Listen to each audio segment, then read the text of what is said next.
बच्चे उस वीडियो तो बाद हुण नैक्सट जरा थोड़ा जा एड्स के बारे साडा रह गया।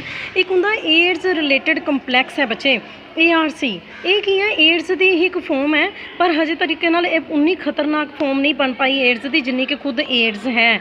मतलब ये शुरू वाली स्टेजिस हैगियां ने, लिंफ नोड्स सुज जांदियां, तुहानूं दस्सिया होया लिंफ नोड्स इम्यून सिस्टम दे विच हुंदियां, ठीक है। बुखार आ जांदा, रात के समय पसीना आंदा है, ठीक है। सो वेट जिहड़ा हैगा उहदी लॉस होनी शुरू हो जाती है, ठीक है जी। बाद दे विच ये एड्स बन सकती है पूरी तरीके दे नाल।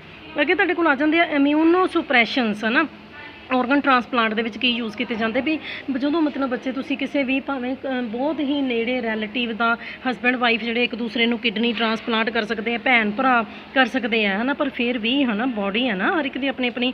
सो तुहाडी बॉडी जिहड़ी हैगी उस ऑर्गनस नूं रिजैक्ट कर सकती हैगी है ना। सो इस करके की है कि बॉडी नूं की देने पैंदे। हुण असीं तां चाहते साडा इम्यून सिस्टम काम करे, साडे टी सैल्स जिहड़े हैगे आ रिस्पोंस देन, है ना, पर भी इन्फैक्शन दे अगेंस्ट। पर जेकर हुण तुसीं किसी कोलों ऑर्गन लिया तो फिर नहीं ना तुहाडा इम्यून सिस्टम उन्होंने रिजैक्ट करना चाहिए। इस करके की दिते जाते पेशेंट्स नूं इम्यूनो सुप्रैसेंट्स दिते जाते जिहड़े कि थोड़ी देर दे लिए तुहाडे इम्यून सिस्टम नूं शांत कर दिंदे आ, ठीक है, कि तां जो ऑर्गनस नूं असैप्ट कर सके तुहाडी बॉडी। पर इम्यूनो सुप्रैसेंट्स महंगे भी बहुत होंदे आ, हार्मफुल भी होंदे आ, है ना, ठीक है। सो कहते अजकल कोशिश की जा रही है कि इदां दे सुप्रैसेंट्स तैयार किए जान, ठीक है। सो जिस ऑर्गन दे विच ट्रांसप्लांट होई है सिर्फ उस उत्थे तक ही इम्यून सिस्टम नूं सुप्रैस किया जा सके, बॉडी का सारा इम्यून सिस्टम सुप्रैस ना हो जाए, है ना। अच्छा, इस तरीके दे नाल मान लो कि किसी परसन की स्किन जिहड़ी हैगी है बर्न कर गई है तो असी की लै लैंदे ऑटोग्राफ्ट्स स्किन का टुकड़ा लै लैंदे हैगे आ, ठीक है ना। सो असी की कर सकते हो छोटे जे टुकड़े तो स्किन के कल्चर दे विच असी पूरी दी पूरी शीट जिहड़ी हैगी है स्किन की तैयार कर सकते हैं। इस तरीके दे नाल रेडिएशनस की हैल्प के नाल भी इम्यून सिस्टम नूं सुप्रैस किया जा सकता हैगा, है ना, ठीक है। सो इम्यून रिस्पोंस जिहड़ा कि सिर्फ ट्रांसप्लांटेड ऑर्गनस ने, ठीक है, इम्यून रिस्पोंस प्रोड्यूस किया हैगा उन्होंने ही सिर्फ सुप्रैस किया जा सके, ठीक है। सो बाकी जिहड़ा इम्यून सिस्टम बॉडी का वो इन्फैक्शन के नाल लड़ता रहे, ये भी कोशिश की जा रही है। क्योंकि बहुत इंपोर्टेंट डिजीज़ आ गई, बहुत सौखा बहुत पर बहुत इंपोर्टेंट टॉपिक है, ये क्वेश्चन आना ही आना। बिगनिंग ट्यूमर मलिगनेंट ट्यूमर के डिफरेंस, कैंसर के करैक्टरिस्टिक्स, वो कॉजिज, ठीक है। सो करैक्टरिस्टिक्स का भी बहुत इंपोर्टेंट पंजाब बोर्ड का क्वेश्चन बनया होया तुहाडा, ठीक है। सो ड्रैडफुल डिजीज़ है, कैंसर के नाल भी डैथ हो जाती है, ठीक है। सो 40 टू लैके 60 ईयर्स की जी एज हैगी है ना ज़्यादा करके, ठीक है। सो इन्हां दे विच पूरे चांसिस होंदे हैं, ठीक है। सो माइटोसिस डिवीजन जी हैगी है, जिहड़े पेशेंट्स कैंसर वाले होंदे हैं उन्हां दे सैल्स की माइटोटिक डिवीजन बड़ी तेज़ी दे नाल हुंदी है, सैल्स बड़ी तेज़ी दे नाल मल्टीप्लाई करते हैं। ज़्यादा करके स्किन दे सैल, डाइजस्टिव ट्रैक जिहड़ा हैगा तुहाडा, रिप्रोडक्टिव ऑर्गनस, लंग्स, लीवर, उत्थे ज़्यादा इदां दे टिशू पाए जाते हैं जिहड़े कि बड़ी तेज़ी दे नाल मल्टीप्लाई करते हैं, है ना, ठीक है। सो नॉर्मली तो सैल्स जिहड़े हैगे फिक्सड रेट के उत्ते ही डिवाइड करते हैं, ठीक है। सो जिस तरह कि तुहाडी गट शब्द तुहानूं पता डाइजस्टिव सिस्टम के लिए यूज़ किया जाता, ये हर 36 आवर्स तो बाद रिप्लेस होंदे ही रहंदे हैं। स्किन सैल्स जिहड़े हैगे आ, ठीक है ना, हर कुछ दिनों के विच ही, ब्लड सैल्स जिहड़े हैगे आ हर हफ्ते, है ना। सो ये तो चेंज होंदे ही रहंदे हैं, पर कुछ सैल्स दे विच की हो जाता, माइटोटिक डिवीजन इन्नी फास्ट हो जाती है, ठीक है, कि मास ऑफ सैल बन जाता जिन्हों कि असीं ट्यूमर कहते हैं। एबनॉर्मल ग्रोथ हो जाती है सैल्स की जिन्हों असीं ट्यूमर कहते हैं, जां नियोप्लाजम नियो का मतलब हैगा न्यू ग्रोथ, ठीक है। सो इदा पूछ लेंदे किहड़ी कैंसर हैगी है, ठीक है, कि जिहदे च ट्यूमर फॉर्मेशन नहीं होंदी। बच्चे हुण ट्यूमर का मतलब समझ गए हो ना, हुंदा ग्रुप ऑफ सैल्स ही है, सैल इन्नी तेज़ी दे नाल मल्टीप्लाई करते हैं, ठीक है। सो ट्यूमर फॉर्मेशन हो जाती है। लुकीमिया ब्लड कैंसर है, ये जिहड़े वाइट ब्लड जिहड़े सैल्स हैगे है ना उन्हां दी काउंट बहुत ज़्यादा वध जाती है पेशेंट के अंदर, ठीक है। सो ये एक इदां दी सिर्फ यही एक कैंसर है लुकीमिया जिहदे च कोई ट्यूमर फॉर्मेशन नहीं होंदी है। सो types of tumour, so beginning tumour और नॉन मलिगनेंट ट्यूमर है, कैंसेरियस और मलिगनेंट ट्यूमर हैगा, है ना। सो बिगनिंग ट्यूमर, है ना, सो ये हौली हौली ग्रो करता, साइज़ दे विच काफ़ी वड्डा हो जाता, बट ये जिस ऑर्गन दे विच भी डिवेलप करता ना ये उत्थे ही रहिंदा, पूरी बॉडी दे विच नहीं फैलदा, ठीक है। सो ये पर यदा मतलब ये नहीं हैगा भी ये बॉडी दे विच कोई प्रॉब्लम क्रिएट नहीं करता। ट्यूमर की जिहड़ी ग्रोथ हैगी है, ठीक है। सो जिहड़े ऑर्गन नैचुरली साइज़ वड्डा हो जाता ना ऑर्गन का, ठीक है, जिथे भी ट्यूमर आया तो नैचुरली साइज़ वड्डा हो गया, बाकी ऑर्गनस नूं भी दबाना शुरू कर देगा। जिवें मान लो कि ब्रेन ट्यूमर हो जाता, ब्रेन दे विच ट्यूमर जेकर हो जाता बच्चे, बंदे दा स्कल ओहदी खोपड़ी तो उन्ने क साइज़ की हैगी है ना, तो ट्यूमर जिहड़ा जगह लेना चाहेगा, बाकी ऑर्गनस नूं धक्कना शुरू कर देगा ब्रेन च, ਠੀਕ ਹੈ। ਸੋ ਬਾਅਦ ਦੇ ਵਿੱਚ ਇਹ ਕਈ ਵਾਰੀ ਮੈਲਿਗਨੈਂਟ ਬਣ ਜਾਂਦਾ, ਮਤਲਬ ਕਿ ਕੈਂਸੇਰੀਅਸ ਬਣ ਜਾਂਦਾ। ਹੁਣ ਇਹ ਕਿੱਦਾਂ ਦਾ ਟਿਊਮਰ ਹੈਗਾ, ਸ਼ੁਰੂ ਦੇ ਵਿੱਚ ਤਾਂ ਇਹ ਹੌਲੀ ਹੌਲੀ ਗਰੋ ਕਰਦਾ ਹੈਗਾ ਵਾਲਾ ਟਿਊਮਰ, ਕੋਈ ਸਿੰਪਟਮ ਨਜ਼ਰ ਨਹੀਂ ਆਉਂਦੇ, ਇਹਨੂੰ ਅਸੀਂ ਕਹਿੰਦੇ ਇਹਦੀ ਲੇਟੈਂਟ ਸਟੇਜ, ਠੀਕ ਹੈ ਜੀ, ਜਦੋਂ ਹਜੇ ਤੱਕ ਸਿੰਪਟਮ ਨਜ਼ਰ ਨਹੀਂ ਆਏ ਹੈ। ਓਕੇ, ਟਿਊਮਰ ਫਾਰਮੇਸ਼ਨ ਉਹਦਾ ਸ਼ੁਰੂ ਹੋ ਗਈ ਹੈ ਹੌਲੀ, ਫਿਰ ਇਹ ਬੜੀ ਤੇਜ਼ੀ ਦੇ ਨਾਲ ਗਰੋ ਕਰਦਾ ਹੈਗਾ, ਹੈ ਨਾ। ਕੈਂਸੇਰੀਅਸ ਸੈੱਲ ਜਿਹੜੇ ਹੈਗੇ ਨੋਰਮਲ ਸੈੱਲ ਦੇ ਨਾਲ ਕੰਪੀਟ ਕਰਦੇ ਆ, ਉਹਨਾਂ ਨੂੰ ਖਤਮ ਕਰਨਾ ਚਾਹੁੰਦੇ ਆ। ਰੈਪਿਡ ਗਰੋਥ ਦੇ ਕਰਕੇ ਕੀ ਆ, ਉਹੀ ਓਵਰ ਕਰੋਡਿੰਗ ਜਿਹੜੀ ਹੈਗੀ ਆ ਵੱਧ ਜਾਂਦੀ ਹੈ, ਨੇਬਰਿੰਗ ਟਿਸ਼ੂਜ਼ ਜਿਹੜੇ ਹੈਗੇ ਆ, ਠੀਕ ਹੈ, ਸੋ ਉਹਨਾਂ ਨੂੰ ਵੀ ਤੰਗ ਕਰਨਾ ਸ਼ੁਰੂ ਕਰ ਦਿੰਦੇ ਆ। ਫਿਰ ਕੀ ਈਵਨ ਇੱਦਾਂ ਦੇ ਟਿਊਮਰ ਦੇ ਵਿੱਚ ਕੀ ਕੋਈ ਵੀ ਟੁਕੜਾ ਟੁੱਟ ਕੇ ਜਿਹੜਾ ਹੈਗਾ ਬਲੱਡ ਦੇ ਦੁਆਰਾ ਜਾਂ ਲਿੰਫ ਦੇ ਦੁਆਰਾ ਬੋਡੀ ਦੇ ਬਾਕੀ ਪਾਰਟਸ ਦੇ ਕੋਲ ਪਹੁੰਚ ਜਾਂਦਾ, ਨਿਊ ਟਿਸ਼ੂਜ਼ ਨੂੰ ਇਫੈਕਟ ਕਰਨਾ ਸ਼ੁਰੂ ਕਰ ਦਿੰਦਾ, ਇਹਨੂੰ ਕਹਿੰਦੇ ਮੈਟਾਸਟਾਸਿਸ, ਠੀਕ ਹੈ। ਸੋ ਇਹ ਕੈਂਸੇਰੀਅਸ ਟਿਊਮਰਸ ਦੇ ਵਿੱਚ ਹੀ ਇਸ ਤਰੀਕੇ ਦੇ ਨਾਲ ਹੁੰਦਾ ਹੈ ਨਾ, ਠੀਕ ਹੈ। ਸੋ ਇੰਟਰਫੇਰੈਂਸ ਹੋ ਜਾਣਾ ਬਾਕੀ ਬੋਡੀ ਦੇ ਜਿਹੜੇ ਸੈਲਸ ਟਿਸ਼ੂਜ਼ ਹੈਗੇ ਆ ਉਹਨਾਂ ਦੀ ਨੋਰਮਲ ਫੰਕਸ਼ਨਿੰਗ ਦੇ ਵਿੱਚ, ਇਹਨੂੰ ਮੈਟਾਸਟਾਸੀਆ ਵੀ ਕਹਿੰਦੇ ਆ, ਇੱਕੋ ਹੀ ਗੱਲ ਹੈ, ਭਾਵੇਂ ਮੈਟਾਸਟਾਸਿਸ ਭਾਵੇਂ ਮੈਟਾਸਟਾਸੀਆ, ਹੈ ਨਾ। ਸੋ ਡੈਥ ਹੋ ਸਕਦੀ ਹੈ ਵਿਕਟਮ ਦੀ, ਠੀਕ ਹੈ। ਸੋ ਡਿਫਰੈਂਸ ਬਹੁਤ ਇੰਪੋਰਟੈਂਟ ਹੈ। ਅੱਗੇ ਤੁਹਾਡੇ ਕੋਲ ਆ ਜਾਂਦੀ ਹੈ ਕੈਂਸਰ ਦੀਆਂ ਟਾਈਪਸ, ਕਿਹੜੇ ਔਰਗਨਸ ਦੀ ਵਿੱਚ ਕੈਂਸਰ ਹੋ ਸਕਦੀ, ਜਿਵੇਂ ਕਿ ਸਾਰਕੋਮਾਸ, ਹੈ ਨਾ। ਸੋ ਇਹ ਕੈਂਸਰ ਜਿਹੜੀ ਹੈਗੀ ਕਿਹੜੇ ਟਿਸ਼ੂਜ਼ ਦੀ ਹੈ, ਜਿਹੜੀ ਕਿ ਮੀਜ਼ੋਡਮ, ਹੁਣ ਤੁਹਾਨੂੰ ਪਤਾ ਹੋਣਾ ਚਾਹੀਦਾ, ਮੈਂ ਨਹੀਂ ਦੱਸਣਾ ਮੀਜ਼ੋਡਮ ਕੌਣ ਹੈਗੀ ਹੈ, ਠੀਕ ਹੈ। ਸੋ ਮੀਜ਼ੋਡਮ ਤੋਂ ਜਿਹੜੇ ਟਿਸ਼ੂਜ਼ ਪੈਦਾ ਹੁੰਦੇ, ਜਿਵੇਂ ਕਿ ਕਨੈਕਟਿਵ ਟਿਸ਼ੂ, ਬੋਨਸ, ਕਾਰਟਿਲੇਜਿਸ, ਟੈਂਡਨਸ, ਹੈ ਨਾ, ਠੀਕ ਹੈ। ਸੋ ਐਡੀਪੋਸ ਟਿਸ਼ੂ, ਲਿੰਫੋਇਡ ਟਿਸ਼ੂ, ਮਸਲਸ, ਹੈ ਨਾ, ਉਹਨਾਂ ਦੀ ਕੈਂਸਰ ਨੂੰ ਕਹਿੰਦੇ ਸਾਰਕੋਮਾਸ। ਇਹ ਓਵਰਆਲ ਹੁਣ ਆ ਗਿਆ ਤੁਹਾਡੇ ਕੋਲ ਲਿੰਫੋਮਾਸ, ਠੀਕ ਹੈ, ਜੇਕਰ ਲਿੰਫੈਟਿਕ ਟਿਸ਼ੂ ਦੀ ਕੈਂਸਰ ਹੋ ਰਹੀ ਹੈ, ਸਪਲੀਨ, ਲਿੰਫ ਨੋਡਸ, ਲਿਪੋਮਾਸ, ਠੀਕ ਹੈ, ਜੇਕਰ ਐਡੀਪੋਸ ਟਿਸ਼ੂ ਤੁਹਾਨੂੰ ਪਤਾ ਜਿੱਥੇ ਲਿਪਿਡ ਸਟੋਰ ਹੈ ਬੋਡੀ ਦੇ ਅੰਦਰ, ਹੈ ਨਾ। ਓਸਟੀਓਮਾ, ਠੀਕ ਹੈ, ਸੋ ਇਹ ਬੋਨਸ ਦੀ ਕੈਂਸਰ ਹੈਗੀ ਹੈ, ਠੀਕ ਹੈ, ਇਹ ਸਾਰਕੋਮਾਸ ਦੇ ਅੰਡਰ ਆ ਗਏ। ਕਾਰਸੀਨੋਮਾਸ, ਠੀਕ ਹੈ, ਸੋ ਇਹ ਐਪੀਥੀਲੀਅਲ ਅਤੇ ਗਲੈਂਡੂਲਰ ਟਿਸ਼ੂ ਜਿਹੜੇ ਹੈਗੇ ਆ, ਹੈ ਨਾ, ਉਹਨਾਂ ਨੂੰ ਇਫੈਕਟ ਕਰਦਾ। ਇਹਦੇ 'ਚ ਆ ਜਾਂਦੀ ਬ੍ਰੈਸਟ ਕੈਂਸਰ, ਲੰਗ ਕੈਂਸਰ, ਪੈਨਕ੍ਰੀਆਸ ਦੀ ਕੈਂਸਰ, ਲੁਕੀਮੀਆ ਤੁਹਾਨੂੰ ਮੈਂ ਪਹਿਲਾਂ ਹੀ ਦੱਸ ਚੁੱਕੀ ਹਾਂ, WBC ਬਹੁਤ ਜ਼ਿਆਦਾ ਮਾਤਰਾ 'ਚ ਬਣ ਜਾਂਦੇ ਆ ਬੋਨ ਮੈਰੋ ਦੇ ਵਿੱਚ, ਲਿੰਫ ਨੋਡਸ ਦੇ ਵਿੱਚ, ਹੈ ਨਾ। ਸੋ ਇਹਨੂੰ ਲੁਕੀਮੀਆ ਕਹਿੰਦੇ, ਇਹਦੇ 'ਚ ਟਿਊਮਰ ਫਾਰਮੇਸ਼ਨ ਨਹੀਂ ਹੁੰਦੀ ਹੈ। ਸਿੰਪਟਮਸ, ਹੈ ਨਾ, ਸਿੰਪਟਮਸ ਕਰੈਕਟਰਿਸਟਿਕਸ ਫਿਰ ਇੱਕੋ ਹੀ ਗੱਲ ਹੈਗੀ ਆ, ਅਰਲੀ ਸਟੇਜ ਦੇ ਉੱਤੇ ਹੀ ਜੇਕਰ ਡਿਟੈਕਟ ਹੋ ਜਾਏ ਤਾਂ ਕੈਂਸਰ ਦਾ ਇਲਾਜ ਹੋ ਜਾਂਦਾ, ਠੀਕ ਹੈ। ਕੋਈ ਵੀ ਜ਼ਖਮ ਹੈ ਪਰ ਉਹ ਲੰਬੇ ਸਮੇਂ ਤੋਂ ਚੱਲੀ ਜਾ ਰਿਹਾ, ਛੇਤੀ ਭਰ ਨਹੀਂ ਰਿਹਾ, ਹੈ ਨਾ, ਬੋਡੀ ਦੇ ਵਿੱਚ ਕੋਈ ਓਪਨਿੰਗ ਦਾ ਮਤਲਬ ਹੈਗਾ ਕੋਈ ਸੱਟ ਲੱਗੀ ਹੈ, ਉਹਦੇ ਵਿੱਚੋਂ ਦੀ ਬਲੀਡਿੰਗ ਹੁੰਦੀ ਜਾ ਰਹੀ ਹੈ ਨਾ, ਠੀਕ ਹੈ। ਸੋ ਹਾਰਡ ਟਿਸ਼ੂ ਜਿਹੜਾ ਹੈਗਾ ਉਹਨੂੰ ਲੰਪ ਵੀ ਅਸੀਂ ਕਹਿ ਦਿੰਦੇ, ਗੁੱਛਾ, ਹੈ ਨਾ। ਸੋ ਹਾਰਡ ਟਿਸ਼ੂ ਜਿਹੜਾ ਹੈਗਾ, ਠੀਕ ਹੈ, ਸੋ ਉਹ ਬੋਡੀ ਦੇ ਅੰਦਰ ਬਣ ਚੁੱਕਾ ਹੈਗਾ। ਇਨਡਾਈਜੈਸ਼ਨ ਹੈ, ਸਵੈਲਿੰਗ, ਭੋਜਨ ਨੂੰ ਨਿਗਾਉਣ ਦੇ ਵਿੱਚ ਵੀ, ਠੀਕ ਹੈ, ਪ੍ਰੋਬਲਮ ਆ ਰਹੀ ਹੈਗੀ ਹੈ। ਬਾਊਲ ਹੈਬਿਟਸ ਦੇ ਵਿੱਚ ਚੇਂਜਸ ਆਉਣਾ, ਮਤਲਬ ਕਿ ਵੇਸਟ ਜਦੋਂ ਤੁਸੀਂ ਬਾਹਰ ਕੱਢਦੇ ਹੋ ਨਾ, ਠੀਕ ਹੈ, ਸੋ ਉਹ ਪਰ ਪੇਸ਼ੈਂਟ ਜਿਹੜਾ ਹੈਗਾ ਉਹਦੇ ਇਹਦੇ 'ਚ ਵੀ ਚੇਂਜਸ ਆਉਂਦੀ ਹੈ, ਯੂਰਿਨ ਪਾਸ ਆਊਟ ਕਰਨ ਦੇ ਲਈ, ਵੇਸਟ ਬਾਹਰ ਕੱਢਣ ਦੇ ਲਈ। ਅੱਛਾ, ਜਿਹੜੇ ਵਾਟ ਐਂਡ ਮੋਲ ਕੀ ਹੁੰਦੇ ਬੱਚੇ, ਤੁਹਾਨੂੰ ਪਤਾ ਤਿਲ, ਬੋਡੀ ਦੇ ਉੱਪਰ ਜੇਕਰ ਕਿਤੇ ਵੀ ਤਿਲ ਹੈ, ਠੀਕ ਹੈ, ਸੋ ਉਹਦਾ ਵੀ ਕਲਰ ਚੇਂਜ ਹੋ ਜਾਣਾ ਸ਼ੁਰੂ ਹੋ ਜਾਂਦਾ ਕੈਂਸਰ ਪੇਸ਼ੈਂਟਸ ਦੇ ਵਿੱਚ, ਹੈ ਨਾ। ਸੋ ਆਵਾਜ਼ ਜਿਹੜੀ ਹੈਗੀ ਹੈ ਘੋੜੇ ਵਰਗੀ ਆਵਾਜ਼ ਹੋ ਜਾਂਦੀ ਹੈ, ਹੋਰਸਨੈਸ ਆ ਜਾਂਦੀ ਹੈ, ਖੰਘ ਲੱਗ ਜਾਂਦੀ ਹੈ ਨਾ। ਜੇਕਰ ਵੋਮੈਨ ਨੂੰ ਕੈਂਸਰ ਜੇਕਰ ਹੋ ਰਹੀ ਹੈ ਤਾਂ ਮੈਂਸਿਸ ਦੇ ਦੌਰਾਨ ਬਹੁਤ ਜ਼ਿਆਦਾ ਬਲੱਡ ਲੋਸ ਹੋ ਜਾਂਦੀ ਹੈ। ਨੋਰਮਲ ਡੇਟ ਤੋਂ ਇਲਾਵਾ ਵੀ ਮੈਂਸਿਸ ਆਉਂਦੇ ਰਹਿੰਦੇ ਹੈ। ਗਲੇ ਦੇ ਵਿੱਚ ਸੋਜਿਸ਼ ਹੋ ਜਾਂਦੀ, ਸੁੱਜ ਜਾਂਦਾ ਗਲਾ, ਠੀਕ ਹੈ, ਛੇਤੀ ਜ਼ਖਮ ਠੀਕ ਨਹੀਂ ਹੁੰਦੇ ਹੈ। ਨੈਚੁਰਲੀ ਵੇਟ ਲੋਸ ਤਾਂ ਹੋਏਗੀ, ਲੋ ਗ੍ਰੇਡ ਫੀਵਰ, ਥੋੜ੍ਹਾ ਬੁਖਾਰ ਵੀ ਰਹਿੰਦਾ ਹੈਗਾ, ਹੈ ਨਾ, ਭੁੱਖ ਮਰ ਜਾਂਦੀ ਹੈ ਪੇਸ਼ੈਂਟ ਦੀ, ਠੀਕ ਹੈ ਜੀ। ਸੋ ਇਹ ਸਿੰਪਟਮਸ ਹੈਗੇ ਆ।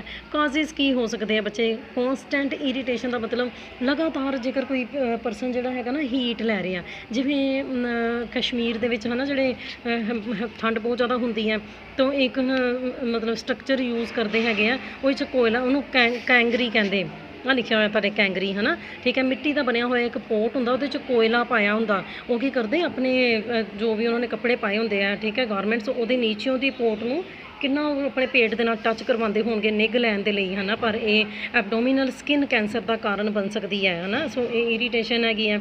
ਟਬੈਕੋ ਚੂਇੰਗ, ਬੜੇ ਸਾਰੇ ਲੋਕ ਟਬੈਕੋ ਚਬਾਉਂਦੇ ਰਹਿੰਦੇ ਹੈਗੇ ਤਾਂ ਉਹ ਮੂੰਹ ਦੀ ਕੈਂਸਰ ਹੋ ਸਕਦੀ ਹੈ ਉਹਨਾਂ ਨੂੰ। ਸਮੋਕਿੰਗ ਦੇ ਕਰਕੇ ਵੀ, ਸਮੋਕਿੰਗ ਬਹੁਤ ਜ਼ਿਆਦਾ ਇਰੀਟੇਸ਼ਨ ਕਰਦੀ ਹੈਗੀ ਹੈ, ਠੀਕ ਹੈ। ਸੋ ਓਰਲ ਕੈਵਿਟੀ, ਗਲਾ, ਠੀਕ ਹੈ, ਸੋ ਉਹਦੀ ਕੈਂਸਰ ਹੋ ਸਕਦੀ ਹੈ। ਜੌਗਡ ਟੀਥ, ਬੱਚੇ ਦੇਖਿਓ ਤੁਸੀਂ ਭਰ ਕੇ ਵੀ ਫੋਟੋ ਕੱਢ ਕੇ ਦੇਖਿਓ, ਜੌਗਡ ਟੀਥ ਜਿਹੜੇ ਹੈਗੇ ਉਹ ਟੰਗ ਕੈਂਸਰ ਦਾ ਕਾਰਨ ਬਣ ਸਕਦੇ ਆ। ਵੀ ਜੇਕਰ ਦੰਦ ਵਿੰਗੇ ਟੇਢੇ ਹੈਗੇ ਆ, ਕਿ ਕੁਛ ਬੱਚਿਆਂ ਦੇ ਤੁਸੀਂ ਦੇਖੋ ਦੰਦ ਬਹੁਤ ਜ਼ਿਆਦਾ ਭੁਰ ਜਾਂਦੇ ਆ, ਉਹਦੇ ਕਰਕੇ ਜੀਭ ਦੀ ਕੈਂਸਰ ਹੋ ਸਕਦੀ ਹੈ ਨਾ, ਕਿਉਂਕਿ ਦੰਦਾਂ ਦੇ ਵਿੱਚ ਵੱਜਦੀ ਹੈ ਜਾ ਕੇ ਜੀਭ। ਕੁਛ ਅੱਖਰ ਅਸੀਂ ਜਦੋਂ ਬੋਲਣੇ ਹੁੰਦੇ ਆ ਨਾ, ਸਨਲਾਈਟ ਦੇ ਜੇਕਰ ਤੁਸੀਂ ਐਕਸਪੋਜ਼ਰ ਦੇ ਵਿੱਚ ਰਹੋਗੇ, ਜਿੱਦਾਂ ਕਿ ਫਾਰਮਰਸ, ਹੈ ਨਾ, ਲੇਬਰਰਸ ਜ਼ਿਆਦਾ ਕਰਕੇ ਸੂਰਜ ਦੀ ਰੋਸ਼ਨੀ 'ਚ ਕੰਮ ਕਰਦੇ ਆ, ਉਹਨਾਂ ਨੂੰ ਵੀ ਸਕਿਨ ਕੈਂਸਰ ਹੋ ਸਕਦੀ ਹੈ। ਹੋ ਗਿਆ। ਇਹ ਹੁਣ ਇਹਨਾਂ ਨੇ ਨਾ ਵਿੱਚ ਇੱਥੇ ਲਿਖ ਦਿੱਤਾ, ਮੈਂ ਟੌਪਿਕ ਤੁਹਾਨੂੰ ਇੱਥੇ ਨਹੀਂ ਮਾੜਾ ਜਿਹਾ ਕਰਵਾਉਣਾ ਚਾਹੁੰਦੀ, ਟ੍ਰੀਟਮੈਂਟ ਆਫ ਕੈਂਸਰ ਇਹਦੇ 'ਚ ਲਿਖ ਦਿੱਤਾ। ਅਸੀਂ ਹਜੇ ਤੱਕ ਕਾਜ਼ਿਸ ਪੜ੍ਹਦੇ ਪਏ ਹਾਂ, ਜਿਹਦੇ 'ਚ ਤੁਹਾਨੂੰ ਸਭ ਤੋਂ ਪਹਿਲਾਂ ਪੜ੍ਹਾਇਆ ਕੌਂਸਟੈਂਟ ਇਰੀਟੇਸ਼ਨ, ਠੀਕ ਹੈ ਜੀ, ਤੰਬਾਕੂ ਖਾਣਾ, ਸਮੋਕਿੰਗ, ਠੀਕ ਹੈ, ਲਗਾਤਾਰ ਹੀਟ ਦੇ ਕੰਟੈਕਟ ਦੇ ਵਿੱਚ ਰਹਿਣਾ, ਸੋਲਰ ਰੇਡੀਏਸ਼ਨਸ ਦੇ ਕੰਟੈਕਟ ਦੇ ਵਿੱਚ ਰਹਿਣਾ, ਕੈਂਸਰ ਹੋ ਜਾਂਦੀ ਹੈ। ਕੈਮੀਕਲਸ, ਬਹੁਤ ਸਾਰੇ ਕੈਮੀਕਲਸ ਜਿਹੜੇ ਹੈ ਕੈਂਸਰ ਕਰ ਦਿੰਦੇ ਆ, ਜਿਵੇਂ ਕਿ ਨਿਕੋਟੀਨ, ਕੈਫੀਨ, ਹੈ ਨਾ, ਕੋਇਲਾ, ਆਇਲ, ਠੀਕ ਹੈ। ਸੋ ਇਹ ਜਦੋਂ ਬਲਦੇ ਹੈਗੇ ਆ, ਠੀਕ ਹੈ ਨਾ, ਸੋ ਨਿਕਲ, ਡਾਈਜ਼ ਵਗੈਰਾ, ਆਰਟੀਫਿਸ਼ੀਅਲ ਸਵੀਟਨਰਸ, ਹੈ ਨਾ, ਬੜੀਆਂ ਚੀਜ਼ਾਂ ਦੇ ਵਿੱਚ ਪੈਂਦੇ ਹੈਗੇ ਆ। ਲਾਰਜ ਇੰਟੈਸਟਾਈਨ ਦੀ ਕੈਂਸਰ ਜਿਹੜੀ ਹੈਗੀ ਹੈ ਜ਼ਿਆਦਾ ਕਰਕੇ ਉਹਨਾਂ ਪੇਸ਼ੈਂਟਸ ਦੇ ਵਿੱਚ ਹੋ ਜਾਂਦੀ ਹੈ, ਠੀਕ ਹੈ, ਜਿਹੜੀ ਕਿ ਐਨੀਮਲ ਪ੍ਰੋਟੀਨ ਬਹੁਤ ਜ਼ਿਆਦਾ ਖਾਂਦੇ, ਮੀਨਸ ਕਿ ਨੋਨ ਵੈਜ ਜ਼ਿਆਦਾ ਖਾਂਦੇ ਆ, ਠੀਕ ਹੈ ਨਾ। ਸੀਰੀਅਲਸ, ਦਾਲਾਂ ਦੂਲਾਂ ਜਿਹੜੀਆਂ ਹੈਗੀਆਂ ਨੇ, ਉਹ ਸੌਰੀ ਸੀਰੀਅਲਸ ਦਾਲਾਂ ਨਹੀਂ ਆਉਂਦੀਆਂ, ਉਹ ਪਲਸਿਸ ਹੁੰਦੀਆਂ, ਮਤਲਬ ਆਟਾ ਹੋ ਗਿਆ, ਕਣਕ ਦਾ ਆਟਾ, ਮੱਕੀ, ਚਾਵਲ, ਇਹ ਘੱਟ ਖਾਂਦੇ ਆ, ਹੈ ਨਾ, ਉਹਨਾਂ 'ਚ ਜ਼ਿਆਦਾ ਚਾਂਸਿਸ ਹੈਗੇ ਆ। ਡਾਈ ਵਰਕਰਸ, ਹੈ ਨਾ, ਜਿਹੜੇ ਕਿ ਡਾਈ ਕਰਦੇ ਆ, ਉਹਨਾਂ ਨੂੰ ਬਲੈਡਰ, ਦੇਖੋ ਬਲੈਡਰ ਦੀ ਕੈਂਸਰ ਹੋਣ ਦੇ ਜ਼ਿਆਦਾ ਚਾਂਸਿਸ ਹੈਗੇ ਆ। ਚਿਮਨੀ ਸਾਫ਼ ਕਰਨ ਵਾਲੇ ਜਿਹੜੇ ਵਰਕਰ ਹੈਗੇ ਉਹਨਾਂ ਨੂੰ ਸਕਰੋਟਮ ਦੀ ਕੈਂਸਰ ਹੋਣ ਦੇ ਜ਼ਿਆਦਾ ਚਾਂਸਿਸ, ਕਿਉਂਕਿ ਕੈਮੀਕਲਸ ਤਾਂ ਨਿਕਲਣਾ ਹੈ ਨਾ। ਸੈਕਸ ਹਾਰਮੋਨਸ, ਸਟੀਰੋਇਡਸ ਜਿਹੜੇ ਹੈਗੇ ਆ ਉਹ ਵੀ ਕੈਂਸਰ ਕਰ ਦਿੰਦੇ ਆ, ਠੀਕ ਹੈ। ਰੇਡੀਏਸ਼ਨਸ, ਐਕਸ-ਰੇਜ਼, ਕੋਸਮਿਕ ਰੇਜ਼, ਅਲਟਰਾਵਾਇਲਟ, ਇਹੀ ਹੁੰਦੀਆਂ ਰੇਡੀਏਸ਼ਨਸ, ਇਹ ਵੀ ਕਾਰਸੀਨੋਜੈਨਿਕ ਹੈ, ਕੈਂਸਰ ਕਾਜ਼ਿੰਗ ਹੈਗੀਆਂ ਨੇ, ਠੀਕ ਹੈ। ਸੋ UV ਰੇਡੀਏਸ਼ਨਸ ਜਿਹੜੀਆਂ ਹੈਗੀਆਂ ਸਨ ਤੋਂ ਨਿਕਲ ਰਹੀਆਂ ਨੇ, ਠੀਕ ਹੈ। ਸੋ ਸਕਿਨ ਕੈਂਸਰ ਦਾ ਕਾਰਨ ਹੋ ਸਕਦੀਆਂ ਨੇ। ਅੱਗੇ ਤੁਹਾਡੇ ਕੋਲ ਆ ਜਾਂਦਾ ਚੌਥਾ ਪੁਆਇੰਟ, ਤੁਹਾਡੇ ਕੋਲ ਆ ਗਿਆ ਕੈਂਸਰ ਦਾ ਕਾਰਨ ਵਾਇਰਸ, ਠੀਕ ਹੈ। ਸੋ ਕਹਿੰਦਾ ਸ਼ੁਰੂ ਦੇ ਵਿੱਚ ਤਾਂ ਕੋਈ ਵੀ ਐਵੀਡੈਂਸ ਨਹੀਂ ਹੈਗੇ ਵਾਇਰਸ ਦੇ ਨਾਲ ਕੈਂਸਰ ਹੋਣ ਦੇ, ਠੀਕ ਹੈ। ਸੋ ਪਰ ਕੁਝ ਐਨੀਮਲਸ ਹੈਗੇ ਜਿਨ੍ਹਾਂ ਦੇ ਵਿੱਚ ਵਾਇਰਸ ਦੇ ਕਰਕੇ ਕੈਂਸਰ ਹੋ ਸਕਦੀ ਹੈ। ਕਰੈਕਟਰਿਸਟਿਕਸ ਆ ਗਏ ਹੁਣ, ਕੁਝ ਕੈਂਸਰ ਸੈੱਲ ਦੇ ਕਰੈਕਟਰਿਸਟਿਕਸ ਹੈਗੇ ਆ। ਕੈਂਸਰ ਸੈੱਲ ਦੇ ਕੀ ਕਰੈਕਟਰ, ਅਸੀਂ ਪੜ੍ਹਿਆ ਕੈਂਸਰ ਦੇ ਕਰੈਕਟਰਿਸਟਿਕਸ, ਹੈ ਨਾ। ਹੁਣ ਇਹ ਹੈ ਇੱਕ ਇਕੱਲੇ ਕੈਂਸਰ ਸੈੱਲ ਦੇ ਕੀ ਕਰੈਕਟਰਿਸਟਿਕਸ ਹੋ ਸਕਦੇ, ਉਹੀ ਉਹ ਡਿਵਾਈਡ ਕਰਦੇ ਰਹਿੰਦੇ ਆ ਲਗਾਤਾਰ ਅਨਕੰਟਰੋਲਡ ਮੈਨਰ ਦੇ ਵਿੱਚ, ਹੈ ਨਾ, ਠੀਕ ਹੈ। ਸੋ ਹੁਣ ਕੋਈ ਡਿਫਰੈਂਸ਼ੀਏਸ਼ਨ ਨਹੀਂ ਕਰ ਪਾਉਂਦੇ ਆ, ਸੈੱਲ ਬਸ ਡਿਵਾਈਡ ਕਰੀ ਜਾਂਦੇ ਆ, ਇਕੱਠੇ ਹੋ ਕੇ ਟਿਊਮਰ ਫਾਰਮੇਸ਼ਨ ਕਰ ਦਿੰਦੇ ਆ, ਹੈ ਨਾ। ਅੱਛਾ, ਉਸ ਬੋਡੀ ਪਾਰਟ ਦੇ ਉੱਤੇ ਕਨਫਰਮਡ ਰਹਿੰਦੇ ਆ, ਠੀਕ ਹੈ, ਜਿੱਥੇ ਕਿ ਉਹ ਬਣੇ ਆ, ਹੌਲੀ ਨੇਬਰਿੰਗ ਟਿਸ਼ੂਜ਼ ਜਿਹੜੇ ਹੈਗੇ ਆ, ਠੀਕ ਹੈ। ਸੋ ਉਹਨਾਂ ਨੂੰ ਵੀ ਇਫੈਕਟ ਕਰਨਾ ਸ਼ੁਰੂ ਕਰ ਦਿੰਦੇ ਆ ਅਤੇ ਪੂਰੀ ਤਰੀਕੇ ਨਾਲ ਬੋਡੀ ਦੇ ਵਿੱਚ ਫੈਲ ਜਾਂਦੇ ਆ। ਨੋਰਮਲ ਸੈੱਲ ਇਸ ਤਰ੍ਹਾਂ ਥੋੜ੍ਹੀ, ਨੋਰਮਲ ਸੈੱਲ ਤਾਂ ਹਰ ਇੱਕ ਬੋਡੀ ਦੇ ਅੰਦਰ ਆਪਣੀ ਪੋਜੀਸ਼ਨ ਦੇ ਉੱਤੇ ਹੈਗੇ ਆ ਨਾ। ਕੈਂਸਰ ਦੀ ਡਿਟੈਕਸ਼ਨ ਅਤੇ ਡਾਇਗਨੋਸਿਸ, ਹੈ ਨਾ। ਸੋ ਬਹੁਤ ਹੀ ਹੈਲਪਫੁਲ ਹੈ ਜੇਕਰ ਸ਼ੁਰੂ ਦੇ ਵਿੱਚ ਡਿਟੈਕਟ ਹੋ ਜਾਏ। ਬਾਇਓਪਸੀ, ਹਿਸਟੋਪੈਥੋਲੋਜੀਕਲ ਸਟੱਡੀਜ਼, ਟਿਸ਼ੂ ਦੀਆਂ, ਬਲੱਡ ਦੀਆਂ, ਬੋਨ ਮੈਰੋ ਦੀਆਂ, ਹੈ ਨਾ, ਠੀਕ ਹੈ। ਸੋ ਇਹਦੇ ਨਾਲ ਬੜੀ ਜਲਦੀ ਡਿਟੈਕਸ਼ਨ ਹੋ ਜਾਂਦੀ ਹੈ, ਠੀਕ ਹੈ। ਬਾਇਓਪਸੀ ਜਿਹੜੀ ਹੈਗੀ ਆ, ਠੀਕ ਹੈ, ਸੋ ਕਿਸ ਤਰੀਕੇ ਨਾਲ ਕੀਤੀ ਜਾਂਦੀ ਵੀ ਟਿਸ਼ੂ ਦਾ, ਠੀਕ ਹੈ, ਕੋਈ ਵੀ ਜਿਹੜਾ ਬੋਡੀ ਦਾ ਟਿਸ਼ੂ ਜਿੱਥੇ ਲੱਗਦਾ ਹੈ ਕਿ ਵੀ ਚਾਂਸਿਸ ਹੈਗੇ ਆ ਕੈਂਸਰ ਡਿਵੈਲਪ ਹੋਣ ਦੇ, ਉਹ ਟੁਕੜਾ ਲੈ ਲਿਆ ਜਾਂਦਾ, ਹੈ ਨਾ, ਉਹਨੂੰ ਐਗਜ਼ਾਮਿਨ ਕੀਤਾ ਜਾਂਦਾ ਮਾਈਕਰੋਸਕੋਪ ਦੇ ਥੱਲੇ, ਥਿਨ ਜਿਹੜੀ ਹੈਗੀ ਆ ਸਟੇਨਿੰਗ ਕਰਕੇ ਉਸ ਟੁਕੜੇ ਦੀ, ਹੈ ਨਾ, ਠੀਕ ਹੈ, ਟਿਸ਼ੂ ਦੇ ਟੁਕੜੇ ਦੀ, ਠੀਕ ਹੈ। ਸੋ ਇਸੇ ਤਰੀਕੇ ਨਾਲ ਰੇਡੀਓਗ੍ਰਾਫੀ, CT ਹੈ, ਕੰਪਿਊਟਰਡ ਟੋਮੋਗ੍ਰਾਫੀ, MRI, ਮੈਗਨੈਟਿਕ ਰੈਜ਼ੋਨੈਂਸ ਇਮੇਜਿੰਗ, ਹੈ ਨਾ, MRI ਕਰਵਾਉਂਦੇ ਪੂਰੀ ਬੋਡੀ ਦੀ, ਕਹਿੰਦੇ ਕਰਵਾਈ ਹੈ ਜੀ, ਮੈਗਨੈਟਿਕ ਰੇਜ਼ ਭੇਜੀਆਂ ਜਾਂਦੀਆਂ ਨੇ। ਸੋ ਇਸ ਤਰੀਕੇ ਦੇ ਨਾਲ ਡਿਟੈਕਸ਼ਨ ਕੀਤੀ ਹੋ ਜਾਂਦੀ ਹੈ ਕੈਂਸਰ ਦੀ। ਟ੍ਰੀਟਮੈਂਟ ਕਿੱਦਾਂ ਕੀਤਾ ਜਾ ਸਕਦਾ, ਨੈਚੁਰਲੀ ਬੱਚੇ ਸਰਜਰੀ ਕਰਨੀ ਪਏਗੀ, ਉਸ ਟਿਸ਼ੂ ਨੂੰ ਰਿਮੂਵ ਕਰਨਾ ਪਏਗਾ। ਰੇਡੀਏਸ਼ਨਸ ਦੇ ਨਾਲ ਜਿਹਨੂੰ ਅਸੀਂ ਕੀਮੋਥੈਰੇਪੀਜ਼ ਆ ਜਾਂਦੀਆਂ, ਠੀਕ ਹੈ। ਸੋ ਕੈਮੀਕਲਸ ਭੇਜ ਕੇ ਬੋਡੀ ਦੇ ਅੰਦਰ, ਹੈ ਨਾ, ਅਸੀਂ ਟਿਊਮਰਸ ਨੂੰ ਕੰਟਰੋਲ ਕਰ ਸਕਦੇ ਹਾਂ। ਰੇਡੀਏਸ਼ਨਸ ਦੇ ਕੇ ਅਸੀਂ ਉਸ ਪੰਜਾਬੀ ਦੇ ਵਿੱਚ ਅਸੀਂ ਕਹਿ ਲਈਏ ਕਿ ਟਿਸ਼ੂ, ਉਸ ਗਰੋਥ ਨੂੰ ਸਾੜਨਾ ਪਏਗਾ ਸਾਨੂੰ, ਹੈ ਨਾ, ਠੀਕ ਹੈ। ਸੋ ਐਂਟੀ ਕੈਂਸਰ ਡਰੱਗਸ ਜਿਹੜੇ ਬੋਡੀ ਦੇ ਅੰਦਰ ਭੇਜਣੇ ਪੈਣਗੇ, ਠੀਕ ਹੈ। ਸੋ ਤਾਂ ਜੋ ਜਿਹੜੀ ਸੈੱਲ ਡਿਵੀਜ਼ਨ ਚੈੱਕ ਕੀਤੀ ਜਾ ਸਕੇ, ਹੈ ਨਾ, ਠੀਕ ਹੈ। ਸੋ ਕੁਛ ਫਿਊ ਕੈਂਸਰਸ ਹੈਗੀਆਂ ਨੇ ਜਿਨ੍ਹਾਂ ਦਾ ਕਿ ਸਪੈਸੀਫਿਕ ਟ੍ਰੀਟਮੈਂਟ ਹੈਗਾ, ਹੈ ਨਾ, ਠੀਕ ਹੈ। ਸੋ ਪਰ ਕਹਿੰਦਾ ਕਿ ਬਹੁਤ ਸਾਰੀਆਂ ਕੈਂਸਰ ਜਿਹੜੀਆਂ ਇਸ ਤਰ੍ਹਾਂ ਸਰਜਰੀ ਵੀ ਕਰਵਾਉਣੀ ਪੈ ਸਕਦੀ ਹੈ, ਡਰੱਗਸ ਵੀ ਲੈਣੇ ਪੈਣਗੇ, ਰੇਡੀਏਸ਼ਨ ਥੈਰੇਪੀ ਵੀ ਕਰਾਉਣੀ ਪੈ ਸਕਦੀ ਹੈ। ਜ਼ਰੂਰੀ ਨਹੀਂ ਕਿ ਇੱਕ ਟ੍ਰੀਟਮੈਂਟ ਦੇ ਨਾਲ ਹੀ ਕੈਂਸਰ ਨੂੰ ਕੰਟਰੋਲ ਕੀਤਾ ਜਾ ਸਕਦਾ। ਲਿਊਕੀਮੀਆ ਤੁਹਾਨੂੰ ਪਹਿਲਾਂ ਵੀ ਦੱਸਿਆ, ਲਿਊਕੋਸਾਈਟਸ ਦੀ ਕੈਂਸਰ ਹੈਗੀ ਹੈ। ਬੋਨ ਮੈਰੋ ਲਿੰਫੈਟਿਕ ਨੋਡਸ ਦੇ ਵਿੱਚ ਜ਼ਿਆਦਾ ਕਰਕੇ ਹੋ ਸਕਦੀ ਹੈ ਨਾ। ਬੋਨ ਮੈਰੋ ਬਹੁਤ ਜ਼ਿਆਦਾ ਕਰਾਊਡਡ ਹੋ ਜਾਏਗਾ ਵਾਈਟ ਸੈਲਸ ਦੇ ਨਾਲ, ਠੀਕ ਹੈ। ਰੈੱਡ ਕਾਰਪਸਸ ਜਿਹੜੇ ਹੈਗੇ ਉਹਨਾਂ ਦਾ ਨੰਬਰ ਘੱਟ ਜਾਏਗਾ। ਸੋ ਹੀਮੋਗਲੋਬਿਨ ਘਟਣ ਦੇ ਕਰਕੇ ਕੀ ਹੈ, ਬਲੱਡ ਦੇ ਵਿੱਚ ਕਮੀ ਹੋਣ ਦੇ ਕਰਕੇ ਮੈਟਾਬੋਲਿਜ਼ਮ ਇਫੈਕਟ ਹੋ ਜਾਏਗਾ। ਲੁਕੀਮੀਆ ਫੇਟਲ ਹੈ ਨਾ। ਸੋ ਬੋਨ ਮੈਰੋ ਟ੍ਰਾਂਸਪਲਾਂਟ ਕਰਨਾ ਪਏਗਾ ਇੱਦਾਂ ਦੇ ਪੇਸ਼ੈਂਟਸ ਦਾ, ਠੀਕ ਹੈ ਨਾ। ਥਿਊਰੀਜ਼ ਆ ਥੋੜ੍ਹੀਆਂ ਜਿਹੀਆਂ, ਮਿਊਟੇਸ਼ਨ ਥਿਊਰੀ ਹੈ ਨਾ, ਠੀਕ ਹੈ। ਸੋ ਕਹਿੰਦਾ ਕਿ ਵੀ ਜੇਕਰ ਮਿਊਟੇਸ਼ਨਸ ਆਉਂਦੀਆਂ ਰਹਿਣ, ਪੜ੍ਹਾਇਆ ਹੋਇਆ ਤੁਹਾਨੂੰ ਮਿਊਟੇਸ਼ਨਸ ਦੇ ਬਾਰੇ ਦੇ ਵਿੱਚ, ਉਹ ਇਕੱਠੀਆਂ ਹੁੰਦੀਆਂ ਰਹਿਣ, ਉਹਦੇ ਕਰਕੇ ਵੀ ਕੈਂਸਰ ਹੋ ਸਕਦੀ ਹੈ। ਸਿਲੈਕਟਿਵ ਜੀਨ ਐਕਟੀਵੇਸ਼ਨ ਥਿਊਰੀ ਹੈਗੀ ਆ। ਕੁਛ ਜੀਨਸ ਜਿਹੜੀਆਂ ਹੈਗੀਆਂ ਨੇ ਤੇ ਉਹ ਨੋਰਮਲੀ ਆਪਣੇ ਆਪ ਨੂੰ ਐਕਸਪ੍ਰੈਸ ਨਹੀਂ ਕਰ ਪਾਉਂਦੀਆਂ, ਪਰ ਇੱਕਦਮ ਐਕਟਿਵ ਹੋ ਜਾਂਦੀਆਂ, ਉਹ ਕੈਂਸਰ ਪ੍ਰੋਡਿਊਸ ਕਰ ਸਕਦੀਆਂ ਨੇ, ਹੈ ਨਾ। ਰਿਵਰਸ ਮਿਊਟੇਸ਼ਨ, ਠੀਕ ਹੈ। ਰੀਮਿਸ਼ਨ ਦਾ ਮਤਲਬ ਕਿ ਕਈ ਵਾਰੀ ਕੀ ਹੋ ਜਾਂਦਾ, ਜੀਨਸ ਅਸੀਂ ਮੈਂ ਕਿਹਾ ਕਿ ਮਿਊਟੇਸ਼ਨ ਹੋ ਗਈ ਜੀਨਸ ਦੇ ਵਿੱਚ ਤੇ ਤਾਂ ਕੈਂਸਰ ਹੋ ਗਈ, ਪਰ ਜੇਕਰ ਉਹ ਮਿਊਟੇਸ਼ਨ ਜਿਹੜੀ ਹੈਗੀ ਹੈ, ਠੀਕ ਹੈ ਨਾ, ਉਹ ਰੁਕ ਜਾਏ, ਇਨਐਕਟੀਵੇਸ਼ਨ ਹੋ ਜਾਏ, ਐਕਟੀਵੇਟਡ ਹੋਈ ਪਈ ਜੀਨ ਫਿਰ ਤੋਂ ਦੁਬਾਰਾ ਇਨਐਕਟੀਵੇਟ ਹੋ ਜਾਏ, ਠੀਕ ਹੈ, ਤੇ ਫਿਰ ਬਿਮਾਰੀ ਖਤਮ ਵੀ ਹੋ ਸਕਦੀ ਹੈ। ਮਿਊਟੇਸ਼ਨ ਜਿਹੜੀ ਖਤਮ ਹੋ ਗਈ ਨਾ, ਠੀਕ ਹੈ ਜੀ। ਅੱਗੇ ਤੁਹਾਡੇ ਕੋਲ ਬੱਚੇ ਆ ਜਾਂਦਾ ਐਡਿਕਸ਼ਨ, ਕਿਉਂਕਿ ਇਹ ਡਿਜ਼ੀਜ਼ਸ ਵਾਲਾ ਚੈਪਟਰ ਹੈ, ਡਰੱਗਸ ਵਾਲਾ ਚੈਪਟਰ ਹੈ, ਐਡਿਕਸ਼ਨ ਟੌਪਿਕ ਜਿਹੜਾ ਹੈ, ਠੀਕ ਹੈ। ਸੋ ਉਹਦੀ ਤੁਹਾਨੂੰ ਇਹਦੇ 'ਚ ਨੌਲੇਜ ਮਿਲੇਗੀ। ਐਡਿਕਸ਼ਨ ਦਾ ਕੀ ਮਤਲਬ ਹੈਗਾ ਬੱਚੇ? ਐਡਿਕਸ਼ਨ ਦਾ ਮਤਲਬ ਤੁਹਾਨੂੰ ਕਿਸੇ ਚੀਜ਼ ਦੀ ਆਦਤ ਪੈ ਜਾਣੀ ਹੈ ਨਾ, ਠੀਕ ਹੈ। ਸੋ ਤੁਸੀਂ ਪੂਰੇ ਤਰੀਕੇ ਦੇ ਨਾਲ ਕੀ ਹੈ, ਡਿਪੈਂਡੈਂਟ ਹੋ ਜਾਂਦੇ ਹੋ। ਜਿੱਦਾਂ ਕੁਛ ਲੋਕੀ ਹੈਗੇ ਉਹਨਾਂ ਨੂੰ ਚਾਹ ਦੀ ਐਡਿਕਸ਼ਨ ਹੈਗੀ ਆ ਨਾ, ਕਹਿੰਦੇ ਵੀ ਮੈਨੂੰ ਚਾਹ ਨਾ ਮਿਲੇ ਥੋੜ੍ਹੀ ਦੇਰ ਵਾਸਤੇ ਮੇਰੇ ਸਿਰ ਦਰਦ ਹੋਣ ਲੱਗ ਪੈਂਦੀ ਹੈ, ਠੀਕ ਹੈ। ਸੋ ਜੋ ਕੰਮ ਜਿਹੜਾ ਹੈਗਾ ਉਹ ਨਹੀਂ ਹੋ ਪਾ ਰਿਹਾ, ਠੀਕ ਹੈ। ਸੋ ਐਡਿਕਸ਼ਨ ਦਾ ਮਤਲਬ ਤੁਸੀਂ ਸਰੀਰਕ ਤੌਰ 'ਤੇ ਵੀ ਅਤੇ ਮੈਂਟਲੀ ਤੌਰ 'ਤੇ ਵੀ ਤੁਸੀਂ ਡਿਪੈਂਡੈਂਟ ਹੋ ਗਏ ਹੋ ਕਿਸੇ ਸਬਸਟੈਂਸ ਦੇ ਉੱਪਰ। ਅਤੇ ਇੱਦਾਂ ਦੇ ਪਰਸਨ ਨੂੰ ਤੁਸੀਂ ਕੀ ਕਹੋਗੇ? ਐਡਿਕਟ। ਪ੍ਰੋਸੈਸ ਨੂੰ ਕੀ ਕਹੋਗੇ? ਐਡਿਕਸ਼ਨ, ਹੈ ਨਾ। ਸੋ ਸੋਸ਼ਲ ਡਿਜ਼ੀਜ਼ਿਜ਼ ਹੈ ਨਾ, ਸਮੋਕਿੰਗ, ਡਰਿੰਕਿੰਗ, ਹੈ ਨਾ, ਡਰੱਗਸ ਨੂੰ ਯੂਜ਼ ਕਰਨਾ, ਇਹ ਸੋਸ਼ਲ ਡਿਜ਼ੀਜ਼ਿਜ਼ ਹੈ। ਕਿਉਂਕਿ ਇਹ ਪਰਸਨ ਨੂੰ ਤਾਂ ਇਫੈਕਟ ਕਰਦੀ ਪਈ, ਇਹ ਸੁਸਾਇਟੀ ਨੂੰ ਬਹੁਤ ਜ਼ਿਆਦਾ ਇਫੈਕਟ ਕਰਦੀ ਪਈ ਹੈ ਨਾ। ਅੱਛਾ, ਕਿਉਂ ਪਰਸਨ ਜਿਹੜਾ ਹੈਗਾ, ਠੀਕ ਆ, ਸੋ ਉਹਨੂੰ ਐਡਿਕਸ਼ਨ ਹੋ ਜਾਂਦੀ। ਇਹ ਕੁਛ ਟੌਪਿਕ ਦੇ ਵਿੱਚ ਬਾਰ-ਬਾਰ ਉਹੀ ਗੱਲਾਂ ਲਿਖੀਆਂ ਨੇ, ਅਤੇ ਬੱਚੇ ਬਹੁਤ ਸਾਰੇ ਕਾਰਨ ਹੋ ਸਕਦੇ ਆ, ਠੀਕ ਹੈ ਨਾ। ਸੋ ਮਤਲਬ ਕੋਈ ਪ੍ਰੋਬਲਮ ਹੈਗੀਆਂ ਨੇ ਲਾਈਫ ਦੇ ਵਿੱਚ, ਕੁਛ ਪਰਸਨ ਜਿਹੜੇ ਕਈ ਵਾਰੀ ਸੈੱਟ ਨਹੀਂ ਹੋ ਪਾਉਂਦੇ ਆ, ਠੀਕ ਹੈ। ਫੈਮਿਲੀ ਦੇ ਵਿੱਚ ਕੋਈ ਪ੍ਰੋਬਲਮਸ ਹੈਗੀਆਂ ਨੇ, ਠੀਕ ਹੈ। ਕਈ ਵਾਰੀ ਕੀ ਹੈ ਕਿ ਜਿਹੜੇ ਦੋਸਤ ਮਿੱਤਰ ਹੈਗੇ ਆ ਉਹੀ ਇੱਕ ਦੂਸਰੇ ਨੂੰ ਫੋਰਸ ਕਰਦੇ ਆ ਕਿ ਵੀ ਹਾਂ ਟੇਸਟ ਕਰਕੇ ਦੇਖ ਜਾਂ ਕਿਸ ਤਰ੍ਹਾਂ, ਹੈ ਨਾ। ਸੋ ਐਡਿਕਸ਼ਨ ਦੇ ਕਾਰਨ ਕਈ ਹੋ ਸਕਦੇ ਆ, ਆਦਤ ਬਣ ਜਾਂਦੀ ਹੈ। ਇਹਦੇ ਵਿੱਚ ਤੁਹਾਡੇ ਕੋਲ ਸਭ ਤੋਂ ਪਹਿਲਾਂ ਹੁਣ ਆ ਗਿਆ ਟਬੈਕੋ, ਹੈ ਨਾ, ਠੀਕ ਹੈ। ਸੋ ਨਿਕੋਟੀਨ, ਟਬੈਕੋ ਦਾ ਪਹਿਲੀ ਗੱਲ ਸਾਇੰਟੀਫਿਕ ਨੇਮ ਨਿਕੋਟਾਨਾ ਟੋਬੈਕਮ, ਹੈ ਨਾ, ਠੀਕ ਹੈ। ਸੋ ਟੋਬੈਕੋ ਦਾ ਜਿਹੜਾ ਪਲਾਂਟ ਹੈਗਾ, ਸੋਲੇਸੀਏ ਫੈਮਿਲੀ ਤੋਂ ਆਇਆ ਇਹ ਪਲਾਂਟ। ਇਹ ਐਨੂਅਲ ਹਰਬ ਹੀ ਹੈਗੀ ਆ, ਠੀਕ ਹੈ। ਛੋਟੀ ਜਿਹੀ ਗ੍ਰੀਨ ਕਲਰ ਦੀ ਹਰਬ ਹੀ ਹੋਏਗੀ, ਹਰੇ ਰੰਗ ਦਾ ਪਲਾਂਟ ਹੋਏਗਾ, ਉੱਦਾਂ ਲੰਬਾਈ ਹੁੰਦੀ ਹੈ ਇਹਦੀ, ਠੀਕ ਹੈ। ਸਾਊਥ ਅਮਰੀਕਾ ਦੇ ਵਿੱਚ ਜ਼ਿਆਦਾ ਕਰਕੇ ਪਾਇਆ ਜਾਂਦਾ ਟੋਬੈਕੋ ਪਲਾਂਟ। ਰੈੱਡ ਇੰਡੀਅਨਸ ਜਿਹੜੇ ਸੀਗੇ, ਇਹਨਾਂ ਨੇ ਸਭ ਤੋਂ ਪਹਿਲਾਂ ਇਹਨੂੰ ਯੂਜ਼ ਕਰਕੇ ਇਹਦੇ ਲੀਵਸ ਨੂੰ ਤਾਂ ਸਮੋਕਿੰਗ ਕਰਨੀ ਸ਼ੁਰੂ ਕੀਤੀ ਸੀ, ਹੈ ਨਾ। ਹੁਣ ਤਕਰੀਬਨ ਟੋਬੈਕੋ ਪਲਾਂਟ ਜਿਹੜਾ ਹੈਗਾ, ਠੀਕ ਹੈ, ਸਾਰੇ ਸੰਸਾਰ ਦੇ ਵਿੱਚ ਉਗਾਇਆ ਜਾਂਦਾ। ਇਹਦੇ ਪੱਤੇ ਜਿਹੜੇ ਹੈਗੇ ਆ ਓਵਲ ਸ਼ੇਪ, ਲੈਂਸੀਓਲੇਟ ਸ਼ੇਪ ਹੋ ਸਕਦੇ ਆ, ਹੈ ਨਾ, ਠੀਕ ਹੈ। ਸੋ ਫਲਾਵਰਸ ਕਿੱਦਾਂ ਦੇ ਹੁੰਦੇ ਆ ਟੋਬੈਕੋ ਪਲਾਂਟ ਦੇ? ਵਾਈਟ ਔਰ ਪਿੰਕ ਕਲਰ ਦੇ ਫਲਾਵਰ ਹੋ ਸਕਦੇ ਆ, ਠੀਕ ਹੈ। ਸੋ ਕਲਸਟਰ ਦੇ ਵਿੱਚ ਹੋ ਸਕਦੇ ਆ, ਠੀਕ ਹੈ। ਡਰਾਈਡ ਕਿਊਰਡ ਲੀਵਸ, CURED, ਮਤਲਬ ਕਿ ਇਹਨਾਂ ਦੀ ਬੈਕਟੀਰੀਅਲ ਐਕਟੀਵਿਟੀ ਦੇ ਨਾਲ ਫਰਮੈਂਟੇਸ਼ਨ ਕੀਤੀ ਜਾਂਦੀ ਹੈ ਤਾਂ ਜੋ ਲੀਵਸ ਜਿਹੜੇ ਹੈਗੇ ਆ ਉਹਨਾਂ ਦੇ ਵਿੱਚ ਨਾ ਫਲੇਵਰ ਆ ਜਾਏ, ਹੈ ਨਾ, ਟੇਸਟ ਆ ਜਾਏ, ਥੋੜ੍ਹਾ ਖੁਸ਼ਬੂ ਆ ਜਾਏ, ਇੱਦਾਂ ਵੀ ਇਹਨਾਂ ਦੀ ਕੀਤੀ ਜਾਂਦੀ ਹੈ, ਕਿਉਰਡ ਕੀਤਾ ਜਾਂਦਾ ਇਹਨਾਂ ਨੂੰ, ਠੀਕ ਹੈ। ਸੋ ਟੋਬੈਕੋ ਦੇ ਅੰਦਰ, ਠੀਕ ਹੈ, ਕਿਹੜਾ ਮੇਨ ਕੈਮੀਕਲ ਪਾਇਆ ਜਾਂਦਾ ਜਿਹਦੇ ਕਰਕੇ ਕਿ ਇਹ ਇੱਕ ਤਰ੍ਹਾਂ ਦਾ ਨਸ਼ਾ ਬਣ ਜਾਂਦਾ? ਨਿਕੋਟੀਨ। ਸਮਝਦੇ ਹੋ? ਇਹ ਵੀ ਪੁੱਛ ਲੈਂਦੇ ਆ। ਮੋਡਸ ਆਫ ਯੂਜ਼, ਹੁਣ ਬੱਚੇ ਦੀ ਸਮੋਕਿੰਗ ਵੀ ਕੀਤੀ ਜਾ ਸਕਦੀ ਹੈ, ਇਹਦੇ ਪੱਤਿਆਂ ਨੂੰ ਚਬਾਇਆ ਵੀ ਜਾ ਸਕਦਾ, ਠੀਕ ਹੈ। ਸੋ ਇਹਦਾ ਪਾਊਡਰ ਜਿਹੜਾ ਹੈਗਾ ਬਣਾ ਕੇ ਇਹਦੇ ਪੱਤਿਆਂ ਦਾ, ਉਹਨੂੰ ਸਨਫਿੰਗ ਖਿੱਚਿਆ ਵੀ ਜਾ ਸਕਦਾ ਨੱਕ ਦੇ ਨਾਲ, ਹੈ ਨਾ। ਸੋ ਮੈਂ ਤੁਹਾਨੂੰ ਦੱਸ ਦਿੱਤਾ ਕਿ ਮੇਨ ਇਹਦਾ ਸਟੀਮੂਲੇਟਿੰਗ ਕੰਪੋਨੈਂਟ ਕਈ ਵਾਰੀ ਪੁੱਛ ਲੈਂਦੇ ਆ, ਬਹੁਤ ਹੀ ਪੋਇਜ਼ਨਸ, ਠੀਕ ਹੈ, ਅਲਕੇਲਾਈਡ ਹੈ, ਕੈਮਿਸਟਰੀ ਦੇ ਵਿੱਚ ਪੜ੍ਹਦੇ ਹੀ ਹੋ, ਅਲਕੇਲਾਈਡ ਨਿਕੋਟੀਨ, ਹੈ ਨਾ, ਠੀਕ ਹੈ। ਸੋ ਇਹਦੀ ਸਿੰਥੇਸਿਸ ਜਿਹੜੀ ਹੈਗੀ ਆ ਜ਼ਿਆਦਾ ਕਰਕੇ ਪਲਾਂਟ ਦੀਆਂ ਰੂਟਸ ਦੇ ਵਿੱਚ ਹੁੰਦੀ ਆ, ਨਿਕੋਟੀਨ ਦੀ ਸਿੰਥੇਸਿਸ ਟੋਬੈਕੋ ਪਲਾਂਟ ਦੀਆਂ ਰੂਟਸ ਦੇ ਵਿੱਚ, ਬਾਅਦ ਦੇ ਵਿੱਚ ਇਹਨੂੰ ਲੀਵਸ ਦੇ ਵਿੱਚ ਸਟੋਰ ਕਰਕੇ ਰੱਖ ਲਿਆ ਜਾਂਦਾ।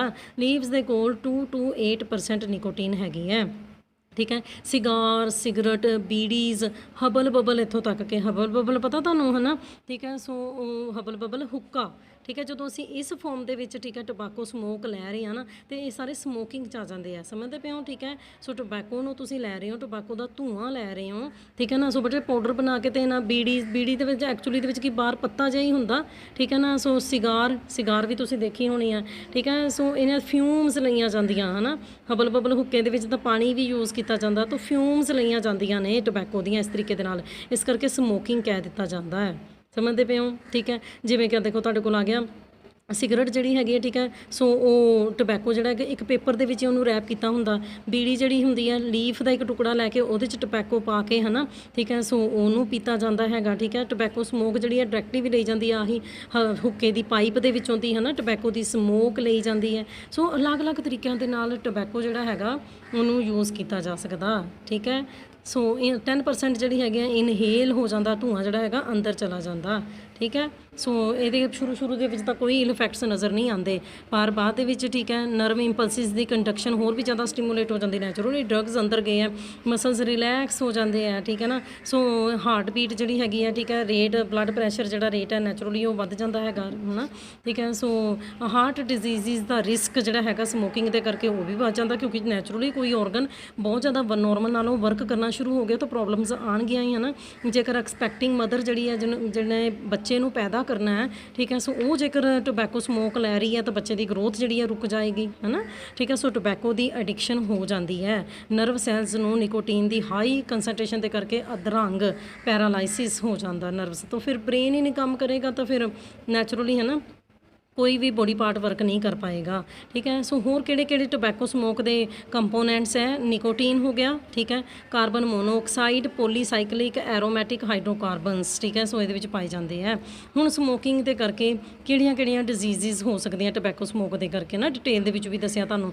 ਕੈਂਸਰ ਹੋ ਸਕਦੀ ਹੈ ਟੋਬੈਕੋ ਸਮੋਕ ਦੇ ਕਰਕੇ। ਕਾਰਸੀਨੋਜੈਨਿਕ ਵਰਡ ਜਿੱਥੇ ਆ ਜਾਂਦਾ ਨਾ ਬੱਚੇ, ਕਾਰਸੀਨੋਜੈਨਿਕ ਕੋਈ ਵੀ ਸਬਸਟੈਂਸ ਜੇਕਰ ਅਸੀਂ ਕਹਿੰਦੇ ਕਾਰਸੀਨੋਜੈਨਿਕ ਹੈ, ਕੀ ਮਤਲਬ ਕੈਂਸਰ ਕਾਜ਼ਿੰਗ, ਠੀਕ ਹੈ ਨਾ। ਸੋ ਸਮੋਕਿੰਗ ਜਿਹੜੀ ਹੈਗੀ ਆ, ਠੀਕ ਹੈ, ਸਿਗਾਰ ਦੇ ਨਾਲ ਦੇਖੋ ਹੁਣ ਮੂੰਹ ਦੇ ਉੱਤੇ ਲਗਾਉਣੀ ਹੈਗੀ ਆ, ਸੋ ਓਰਲ ਕੈਂਸਰ ਜਿਹੜੀ ਹੈਗੀ ਆ ਹੋ ਸਕਦੀ ਹੈ, ਹੈ ਨਾ, ਠੀਕ ਹੈ। ਸੋ ਕਾਰਡੀਓਵੈਸਕੂਲਰ ਸ਼ਬਦ ਜਿਹੜਾ ਹੈਗਾ, ਹਾਰਟ ਡਿਜ਼ੀਜ਼ਸ ਮੈਂ ਤੁਹਾਨੂੰ ਪਹਿਲੇ ਦੱਸਿਆ, ਬਲੱਡ ਪ੍ਰੈਸ਼ਰ ਬਹੁਤ ਜ਼ਿਆਦਾ ਵੱਧ ਜਾਂਦਾ, ਹਾਰਟ ਬੀਟ ਬਹੁਤ ਜ਼ਿਆਦਾ ਵੱਧ ਜਾਂਦੀ ਹੈ, ਨਹੀਂ, ਠੀਕ ਹੈ। ਸਮੋਕਰਸ ਕਫ, ਬ੍ਰੋਂਕਾਈਟਸ ਤੁਹਾਨੂੰ ਪਤਾ ਲੰਗਸ ਦੇ ਅੰਦਰ ਬ੍ਰੋਂਕੀਓਲਸ ਹੁੰਦੇ ਆ, ਹੈ ਨਾ, ਠੀਕ ਹੈ। ਸੋ ਉਹੀ ਸਹੀ ਤਰੀਕੇ ਦੇ ਨਾਲ ਸਾਹ ਨਹੀਂ ਆਏਗਾ, ਆਕਸੀਜਨ ਕਾਰਬਨ ਡਾਈਆਕਸਾਈਡ ਦੀ ਐਕਸਚੇਂਜ ਨਹੀਂ ਹੋਏਗੀ, ਗਲੇ ਦੀਆਂ ਜਿਹੜੀਆਂ ਮੈਂਬਰੇਨਸ ਹੈਗੀਆਂ ਨੇ, ਹੈ ਨਾ, ਉਹਦੇ ਵਿੱਚੋਂ ਵੀ ਤਾਂ ਧੂੰਆਂ ਹੋ ਕੇ ਜਾਣਾ ਨਾ, ਇਹ ਪ੍ਰੋਬਲਮਸ ਆ ਜਾਣਗੀਆਂ। ਐਮਫੀਜ਼ੀਮਾ, ਹੈ ਨਾ, ਠੀਕ ਹੈ। ਸੋ ਇਹ ਇਰੀਟੇਟਿੰਗ ਜਿਹੜੀ ਸਮੋਕ ਹੈਗੀ ਲੰਗ ਦੇ ਐਲਵੂਲਾਈਜ਼ ਨੂੰ ਡੈਮੇਜ ਕਰ ਦਿੰਦੀ ਹੈ।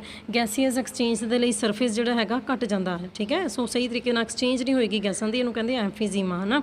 ਨੈਚੁਰਲੀ ਜੇਕਰ ਥੋੜ੍ਹੀ ਦੇਰ ਦੇ ਲਈ ਤਾਂ ਇੱਦਾਂ ਲੱਗਦਾ ਕਿ ਸਾਹ ਹੀ ਨਹੀਂ ਆ ਰਿਹਾ, ਕਿਉਂਕਿ ਐਲਵੂਲਾਈ ਜਿਹੜੇ ਹੈਗੇ ਤੁਹਾਨੂੰ ਪਤਾ ਦੁਬਾਰਾ ਤੋਂ ਤਾਂ ਰੀਜਨਰੇਟ ਕੀਤੇ ਨਹੀਂ ਜਾ ਸਕਦੇ, ਇਸ ਕਰਕੇ ਇੱਕ ਡੇਂਜਰਸ ਡਿਜ਼ੀਜ਼ ਹੈਗੀ ਹੈ।